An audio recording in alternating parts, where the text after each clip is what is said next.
Hi hello నమస్తే welcome back to our channel. ఏం చేస్తున్నారండి? చూసారా ఈరోజు చాలా టేస్టీగా ఎమ్మీగండి త్వరగా అయిపోయేది. మనకి కొంచెము రోటి పచ్చడి క్రేవింగ్స్ అలా ఏమన్నా అనిపించినప్పుడు త్వరగా చేసుకునేదండి. దొండకాయ పచ్చిమిర్చి టమాటాతో పచ్చడి చేసండి. టేస్ట్ అయితే అదిరిపోయింది. ఇంకా ఆలస్యం ఎందుకు, వచ్చేసేయండి ప్రిపేర్ చేసుకుందాం. హాయ్ అండి. ఇప్పుడు మనం ఏంటంటే దొండకాయ పచ్చడి చేసుకోబోతున్నామండి. దొండకాయ పచ్చడి దానికోసం ఏంటంటే స్టవ్ ఆన్ చేశాను, బాండి పెట్టేసాను. చూడండి కొంచెం ఆయిల్ వేస్తున్నాను. ఎందుకంటే మన మన పచ్చడికండి నేను కొంచెం పోపు పెడదాం అనుకుంటున్నాను. అందుకోసం చెప్పేసి ఇప్పుడైతే నేను కొంచెం ఆయిల్ వేస్తున్నాను. అలాగే ఆయిల్ కొంచెం హీట్ అయ్యాకండి, ఇదిగోండి ఆ దొండకాయ పచ్చడి కోసమని 200 గ్రామ్స్ దొండకాయ తీసుకున్నాను అండి. చక్కగా కొంచెం పెద్ద ముక్కలే కట్ చేసుకున్నాను. ఎందుకంటే ఇవి మనం పచ్చడి చేసుకున్నప్పుడు మనకి కొంచెం ముక్కలు ముక్కలుగా తినేటప్పుడు బాగుంటుందని చెప్పేసి కొంచెం పెద్ద ముక్కలే కట్ చేసుకున్నాను అనమాట. ఇప్పుడు ఇవి మన హీట్ అయిపోయింది కదండి మన ఆయిల్, దానికి కొంచెం యాడ్ చేసేస్తున్నాను అనమాట. ఏంటంటే దొండకాయలు కొంచెం వేగటానికి టైం పడుతుంది.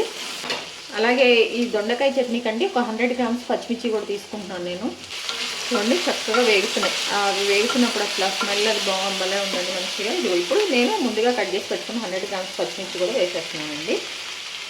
అందరూ దొండకాయ పచ్చడి అనగానే ఇందులో కొంచెం ధనియాలు కొంచెం ఇవన్నీ వేస్తారు, పప్పులు పల్లీలు అట్లా కాకుండా నేను ఓన్లీ టమాటా పచ్చిమిర్చి దొండకాయ జస్ట్ ఇవే వేసేసి మంచి టేస్టీగా చేసుకుందాంలే అని చెప్పేసి అండి. ఓన్లీ ఇవే అనమాట మనం యాడ్ చేసేది. బాగుంటుంది. ఇంకా రోటిలో దంచుకుంటే ఇంకా బాగుంటుందండి ఈ చట్నీ. బట్ మనకు అవైలబిలిటీలో ఉండవు కాబట్టి మిక్సీ వేసుకుంటాం.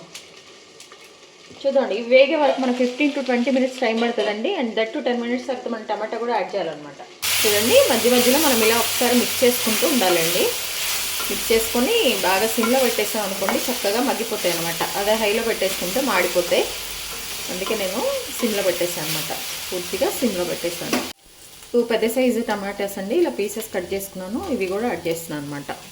ఇవన్నీ మంచిగా ఈ ఆయిల్లో మనం మూత పెట్టేస్తే మంచిగా మగ్గాలండి. అప్పుడే మన పచ్చడి బాగుంటుంది అనమాట.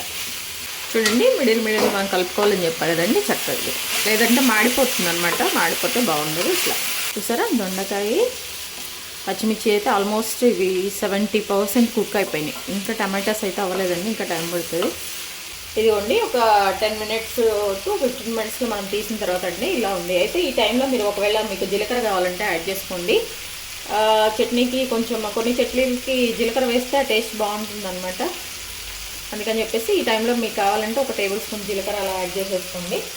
నేనైతే వేయట్లేదండి, ఎందుకంటే పోపు పెడదాం అనుకుంటున్నాను కాబట్టి అందరూ. అలాగే కొంచెం మీరు ఇదండి పసుపు కూడా యాడ్ చేసుకోండి. ఎక్కువ యాడ్ చేస్తే కలర్ చేంజ్ అయిపోతుంది అనమాట. అక్కడ మాకు పసుపు వద్దులే బాగుంది ఎందుకులే చట్నీలో అనుకునే వాళ్ళైతే స్కిప్ చేసేయండి. చక్కగా ఇదిగోండి ఇట్లా వేయించేసుకోవాలి. వేగిపోతున్నాయి చూసారా. ఇక్కడ టర్మరిక్ పౌడర్ అండి చాలా కలర్ చాలా ఎక్కువ ఉంటుంది, అందుకే నాకు వేయబుద్ది కదా ఎందులో కానీ. ఈ చట్నీలు కొంచెం ఫ్రైడ్ రైస్లో వేసామంటే పూర్తిగా కలర్ చేంజ్ అయిపోతుంది అనమాట. చూడండి ఇది చక్కగా ఇట్లా కుక్ అవుతున్నప్పుడు కొంచెం దీనికోసం అని చెప్పేసి చింతపండు, కొంచెమే చింతపండు అండి. మీకు ఎక్కువ పులుపు కావాలి, ఒకళ్ళ చింతపండు ఎక్కువ కావాలంటే కొంచెం వేసుకోండి. నేనైతే ఒక పెద్ద టేబుల్ స్పూన్ అంత చింతపండు వాటర్లో డిప్ చేసి పెట్టానండి, అది వేసేసాను. అండ్ అలాగే కరివేపాకు కూడా చూడండి కొంచెం ఒక రెమ్మ అట్లా కూడా ఇందులో వేసేస్తున్నాను నేను. ఇవన్నీ కూడా చక్కగా మీడియం ఫ్లేమ్లో కలిసిపోయి కుక్ అయిపోతే మన చట్నీ చాలా టేస్టీగా బాగుంటుంది అనమాట. చింతపండు కూడా ఏంటంటే ఈ పచ్చడికి కొంచెం టేస్ట్ బాగుంటుంది అనమాట. ఇది వేడివేడి అన్నంలో బాగుంటుందండి, దేనికైనా బాగుంటుంది. కొంచెం నెయ్యి వేసుకుంటే బాగుంటుంది. అసలు ఏది లేకుండా ఉట్టి అన్నంలో తినేస్తే కనుక ఇంకా బాగుంటుంది అనమాట ఈ దొండకాయ పచ్చడి. చాలామందికి ఫేవరెట్ ఇది. ఇదిగోండి మనం కొంచెం ఎల్లిపాయ కూడా యాడ్ చేసేస్తున్నాము ఇప్పుడే. ఎల్లిపాయ యాడ్ చేసేసాక మొత్తం మిక్స్ చేయాలి. ఆల్మోస్ట్ అయిపోయిందండి. ఇంకా స్టవ్ ఆఫ్ చేసేసి ఇది కొద్దిగా చల్లగా అయ్యే వరకు మనం వెయిట్ చేయాల్సిందే. చూడండి చక్కగా చూడండి ఎల్లిపాయలు కూడా వేసాను అనమాట. పచ్చి వేస్తే ఒక టేస్ట్ ఉంటుంది, బట్ ఈ చట్నీకి ఇట్లా ఇందులో వేసుకొని వేయించుకుంటేనే బాగుంటుందండి. అందుకోసమనే నేను వేసేసాను. మిక్సీ పెట్టేటప్పుడు ఏంటంటే కొంచెం ఎల్లిపాయలన్నీ కొంచెం ఎదిగే విధంగా మనం ముందుగా వేసేసుకున్న తర్వాత టమాటా యాడ్ చేసుకుంటే బాగుంటుందండి. మిక్సీలో చేస్తున్నాం కాబట్టి. చూసారా ఇంక ఇప్పుడు స్టవ్ ఆఫ్ చేసేస్తున్నాను. ఇవి చల్లారే వరకు అయితే మనం వెయిట్ చేయాల్సిందండి. చూసారండి చక్కగా చల్లగా అయిపోయింది అనమాట. పక్కన పెట్టేసాను ఒక 10 మినిట్స్ చల్లగా అయిపోయింది. ఇప్పుడు దీన్ని మనం మిక్సీ వేసుకుందాము. ఇవి చూడండి ఫస్ట్ అయితే నేను కొంచెం దొండకాయలు అలాగే మన పచ్చిమిర్చి మనం వేసిన ఎల్లిపాయలు అనమాట ఇవి వేసేస్తున్నానండి. ఇవి వేసిన తర్వాత మనం ఒకసారి మిక్సీ వేసిన తర్వాత అప్పుడు మళ్ళీ టమాటా యాడ్ చేస్తాను అనమాట నేను. లేదు మేము అన్నీ ఒకేసారి వేసుకుంటాం అంటే మీ ఇష్టం అండి, అట్లా కూడా బాగానే ఉంటుంది. ఇదైతే కొంచెం ప్రాపర్గా ఉంటుంది అనమాట, అంతే, ఏం లేదు. ఈ చట్నీ ఏంటంటే అసలు యాక్చువల్గా మంచి వేడివేడి అన్నంలో ఈ చట్నీ బాగుంటుంది. సెకండరీ వచ్చేసరికి ఏదైనా టమాటా పప్పు అట్లా చేసుకున్నప్పుడు దానికి బాగుంటుందండి. ఇప్పుడు దీనికి మనము సరిపోయేంత సాల్ట్ వేసేసుకుందామండి. ఇదిగోండి, నేను 1 టేబుల్ స్పూన్ మాత్రమే వేసినాను. ఒకవేళ ఎక్కువ అవ్వకుండా ఉండాలని 1 టేబుల్ స్పూన్ వేసా. చూసి ఒకవేళ సరిపోతే మళ్ళీ వేసుకుందామండి. దీన్ని ఓన్లీ 2 టైమ్సే, నేను 2 పల్ప్సే ఇస్తానండి. ఆ తర్వాత టమాటా యాడ్ చేసి ఇంక 1 టైం చేస్తాను అంతే, ఎందుకంటే ఈ చట్నీ మెత్తగా ఉంటే బాగుండదు అనమాట. ఇదిగోండి చూసారా, నేను 2 టైమ్స్ నేను 2 పల్ప్స్ ఇస్తే మన పచ్చడి ఇలా ఉందండి. చక్కగా అన్నీ కూడా కనిపిస్తున్నాయి, మనం తినడానికి కూడా చాలా బాగుంటుంది అనమాట. ఇది గమనించారో లేదో. ఎల్లిపాయ, పచ్చిమిర్చి కూడా కొంచెము, అలాగే దొండకాయ అట్లా ఉందండి.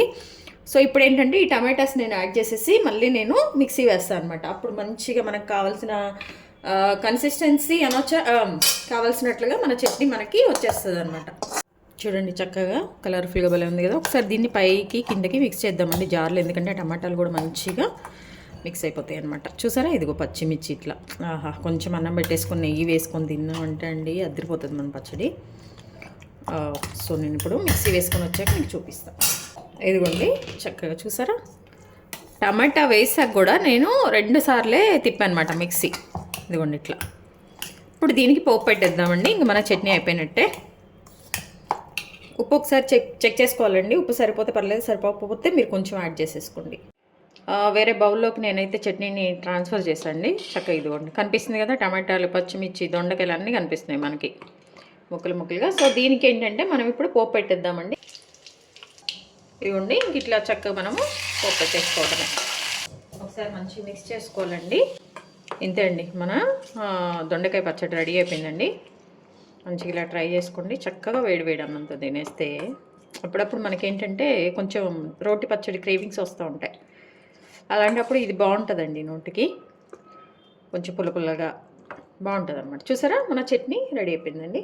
చూసారండి, మన దొండకాయ పచ్చడి అనమాట. దొండకాయ, టమాటా, పచ్చిమిర్చి వేసి చేశాను. టేస్ట్ అయితే అదిరిపోయింది, చాలా బాగా వచ్చింది. ఇది వేడి అన్నంలో కొంచెం నెయ్యి వేసుకొని తిన్నామంట అండి, మనకు అసలు నాన్ వెజ్ కానీ ఏది కూడా పనికిరాదనమాట ఈ పచ్చడి పక్కన. చాలా బాగా వచ్చింది. మీరు కూడా ట్రై చేయండి. ట్రై చేశాక మీకు ఎలా వచ్చిందో కామెంట్ బాక్స్లో తెలియజేయండి. అలాగే మీ విలువైన సమయాన్ని కేటాయించి నా వీడియోస్ చూస్తున్నందుకు మీ అందరికీ నా ధన్యవాదాలండి.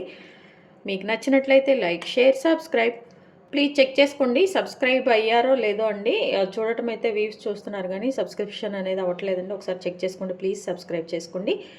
అలాగే హెల్తీగా కుకింగ్ చేసుకుందాం, మన ఆరోగ్యాన్ని మనం కాపాడుకుందాం. Thank you.